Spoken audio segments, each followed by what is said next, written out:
दोस्तों बीजेपी में मचा हुआ है गदर। गदर भी ऐसा जो आज से पहले कभी नहीं हुआ। पिछले 12 सालों में बड़े अनुशासन की बात करने वाले, चाल चरित्र चेहरे की दुहाई देने वाले सारे के सारे भाजपा समर्थक मौन है, चुप है। एक्चुअली में सारे खड़े होकर तमाशा देख रहे हैं कि दो राज्यों में बीजेपी के अपनों ने बीजेपी का कैसे बैंड बजा रखा है। दोस्तों एक जगह बीजेपी को अपने घोषित उम्मीदवार को वापस लेना पड़ रहा है। हालत ये हो गई है कि लोग बीजेपी के राष्ट्रीय अध्यक्ष नितिन नबीन पर हंस रहे हैं, उनका मजाक उड़ा रहे हैं कि बीजेपी के कैसे राष्ट्रीय अध्यक्ष हैं कि एक अदद टिकट अपने मन से नहीं दे पा रहे हैं और दिया हुआ टिकट वापस लेना पड़ रहा है। वहीं दूसरी ओर दूसरे राज्य की तो पूछिए मत। स्थितियां ये हैं कि हाईवे जाम है, सड़कों पर महिलाओं को बैठाया जा रहा है, पुलिस पर पत्थरबाजी हो रही है, मतलब पूरा तमाशा चल रहा है। तो पिछले 12 सालों से हम एक ही गुणगान सुन रहे हैं कि बीजेपी कार्यकर्ताओं की पार्टी है, बीजेपी में गजब का अनुशासन है, बीजेपी में जो पार्टी आला कमान है उनके इशारों पर सब कुछ चलता है, पत्ता भी नहीं हिलता। ये पत्ते का पता नहीं दोस्तों, पेड़ तो लगता है पूरा हिल गया है और नीचे पत्तियां भरभरा कर गिर रही है। दोस्तों दो राज्यों से इस वक्त बीजेपी के पूरे आंतरिक संगठन के फटेहाल होने की खबर आई है। सबसे पहली एम्बैरेसमेंट तो आई है बीजेपी के लिए बिहार से। दोस्तों नितिन नबीन बीजेपी में पहले तो विधायक थे ना बिहार के, उसके बाद उनको जब राष्ट्रीय अध्यक्ष बनाया गया, उनको राज्यसभा भेजा गया तो उनकी सीट खाली हुई। बांकीपुर विधानसभा में उपचुनाव होना था क्योंकि नितिन नबीन ने सीट खाली की थी। तो भाई नितिन नबीन के जो खास थे, नितिन नबीन ने ऐसा माना जा रहा है कि उनको टिकट दिलवा दिया। ये हैं अभिषेक सिंह बंटी, जिनकी फोटो बीजेपी के राष्ट्रीय अध्यक्ष ने शेयर की है। भाई नितिन नबीन के लॉयलिस्ट थे, उन्हीं की सीट थी, नितिन नबीन का विधानसभा क्षेत्र था ना ये। नितिन नबीन ने अपने खास को टिकट दिलवा दिया।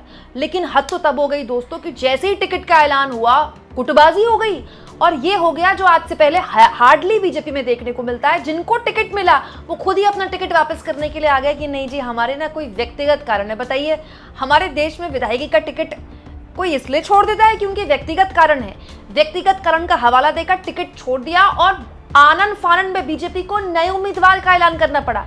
और दिलचस्प, जिस नए उम्मीदवार का ऐलान किया गया है बीजेपी के राज्य के नेतृत्व ने उनकी फोटो ट्वीट कर दी, उनको बधाई दे दी। बीजेपी के राष्ट्रीय अध्यक्ष जिनके खास का टिकट कटा है उन्होंने अभी तक उनको बधाई नहीं दी है। खुलेआम गुटबाजी चल रही है, लोग मजाक उड़ा रहे हैं। बीजेपी के राष्ट्रीय अध्यक्ष अपनी मनमर्जी से टिकट नहीं दे सकते। सोचिए इनको मोदी जी ने अपना बॉस बोला था। और जब बात पार्टी के विषयों को आती है तब माननीय नितिन नबीन जी, मैं कार्यकर्ता हूं, वे मेरे बॉस हैं।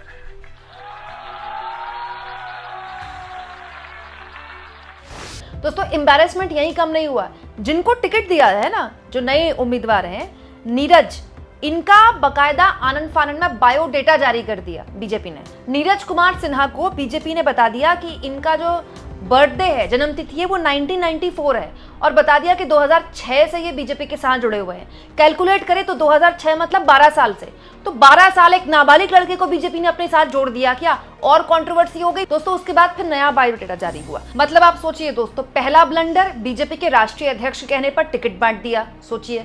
दूसरा ब्लंडर उस टिकट को वापस ले लिया। तीसरा ब्लंडर जिसको टिकट दिया उनके बायोडेटा में इतना बड़ा झोल है। कहानी यही नहीं रुकती है। उसके बाद आ जाइए मध्य प्रदेश में तो ऐसा ड्रामा हुआ है जो अभी तक चल रहा है। मध्य प्रदेश के दिग्गज नेता और पूर्व गृह मंत्री नरोत्तम मिश्रा, जिनको 100% श्योरिटी थी दतिया में उपचुनाव होना है तो पार्टी तो टिकट उनको ही देगी। नरोत्तम मिश्रा अमित शाह के बड़े करीबी माने जाते हैं। नरोत्तम मिश्रा का टिकट कट गया, मतलब उन्होंने बकायदा फॉर्म खरीद लिया था, 100% श्योरिटी थी कि उन्हीं को टिकट मिलेगा।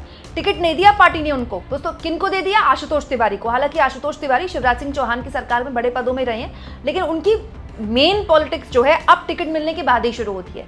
कहा जाता है कि यहाँ गुटबाजी इस लेवल पर हुई है कि मोहन यादव जो थे, मुख्यमंत्री थे, वो चाहते थे कि नरोत्तम मिश्रा को टिकट ना मिले, क्योंकि नरोत्तम मिश्रा भले ही 2023 में चुनाव हार गए हों दतिया से, लेकिन 6 बार के विधायक रहे हैं, बड़े कद्दावर नेता रहे हैं और उनके समर्थक हैं उनको मुख्यमंत्री कैंडिडेट मानते हैं। नरोत्तम मिश्रा उस वक्त भी बहुत बड़े नेता हुआ करते थे मध्य प्रदेश में जब शिवराज सिंह चौहान मुख्यमंत्री थे, लेकिन शिवराज सिंह चौहान का एक तरीका है, वो कैलाश विजयवर्गीय हो, नरोत्तम मिश्रा हो, सबको एक साथ लेकर चलते थे।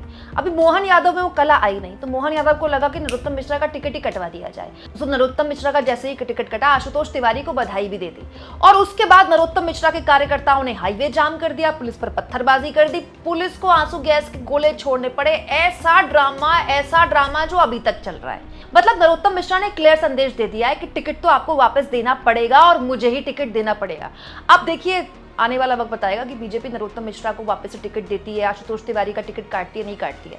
लेकिन ये दो उदाहरण इस बात का जीता जागता प्रमाण है कि वो बीजेपी जिसके लिए बोला जाता है everything is well, Modi Amit Shah की चलती है, उनके तो इजाजत के बिना पत्ता नहीं हिलता, ऐसा नहीं है। ऊपर से सामान्य दिखने वाली बीजेपी के अंदर भी बहुत सारे फ्रैक्शंस हैं और वो फ्रैक्शंस इस तरह से उभरते हैं। देखिए नरोत्तम मिश्रा अमित शाह के करीबी माने जाते हैं। लोग तो ये भी कह रहे हैं कि आशुतोष तिवारी को टिकट देकर दरअसल अमित शाह के पर काटे गए हैं, क्योंकि आशुतोष तिवारी आरएसएस से हैं, संघी हैं। तो बहुत सारी चीजें हैं जो बीजेपी के अंदर चल रही हैं। आप सोचिए कितनी बड़ी किरकिरी है। बीजेपी के राष्ट्रीय अध्यक्ष जिस सीट से निकल कर आए, जो सीट उन्होंने खाली की, वो सीट में अपने लॉयलिस्ट को तक टिकट नहीं दे सकते, और जिसको टिकट मिला है दोबारा से उनको बधाई तक नहीं दी है अभी तक। मतलब जब तक मैं वीडियो रिकॉर्ड कर रही हूं तब तक तो नहीं दी है। ये कितना बड़ा मिसमैनेजमेंट है। होता क्या है, हर चुनाव जब आप जीत जाते हैं ना, तो ये सब जो गुटबाजियां हैं, आंतरिक कला है, वो छुप जाती है। मोदी मोदी मोदी मोदी होता है। अब कोई मोदी मोदी नहीं बोल रहा, कोई अमित शाह नहीं बोल रहा। अब सारे चाणक्य पता नहीं कहाँ मुंह में दही जमा के बैठ गए। आप सोचिए किसी और राज्य में ये हो रहा होता या किसी और पार्टी में ये हो रहा होता तो अब तक कैसी कैसी हेडलाइन बन रही होती। दोस्तों बीजेपी के यहाँ नहीं होता है कि टिकट वापस हो जाए, ऐसा हार्डली हमने सुना है, बट हो रहा है। बिहार में टिकट वापस कर दिया भैया, उम्मीदवार ने खुद ही कह दिया भैया हमको लड़ना ही नहीं, हमको माफ कर दो। और दूसरे जिनको टिकट नहीं मिला है वो खुलेआम डायलॉग बाजी कर रहे हैं। क्या समुंदर को देखकर किनारों में घर बनाने की गलती मत कर देना। वाह जी वाह। तो मोहन यादव हो, चाहे राजस्थान के मुख्यमंत्री हो, ये पर्ची वाले मुख्यमंत्री हैं। ये अपने अपने इलाके के बड़े विधायक रहे होंगे, इनका बड़ा रसूख रहा है, लेकिन ये कोई पॉपुलर नेता नहीं है। इनके नाम पर, इनके चेहरे पर चुनाव नहीं लड़ा जा सकता। अगर आज मध्य प्रदेश में चुनाव हो जाए आज, तो क्या मोहन यादव अपने नाम पर केवल अपने बूते चुनाव जितवा सकते हैं बीजेपी को? जैसे शिवराज सिंह चौहान ने एक हारा हुआ चुनाव जितवा दिया बीजेपी को। मोहन यादव का इतना बड़ा कद है क्या? लेकिन इनको बनाया गया क्यों? क्योंकि बड़े नेताओं को ठिकाने लगाना था। शिवराज सिंह चौहान को दिल्ली बुलाना था, तो मोहन यादव को बैठा दिया गया। लेकिन मोहन यादव का ना तो उनका करिश्मा है, ना वो लोगों को साथ लेकर चल सकते हैं। जिन नरोत्तम मिश्रा को शिवराज सिंह चौहान ने अभी तक मैनेज कर रखा था, वो अब आउट ऑफ मैनेजमेंट हो गए। अब वो कल को माफी मांग लें उनके कार्यकर्ताओं से, वो शांति की अपील कर लें, वो बात की बात है। लेकिन अपनी ही सरकार है आपकी, डबल इंजन की, आपकी खुद की पार्टी ने फैसला किया है और आप सड़क जाम कर रहे हैं, हाईवे जाम कर रहे हैं, आंसू गैस से गोले छोड़ने पड़ रहे, पुलिस पर पत्थरबाजी कर रहे हैं। ये इस बात का जीता जागता प्रमाण है कि nothing is fine in BJP. ये सब ऊपर ऊपर चलने वाली बातें हैं जो बस चलाई जाती है।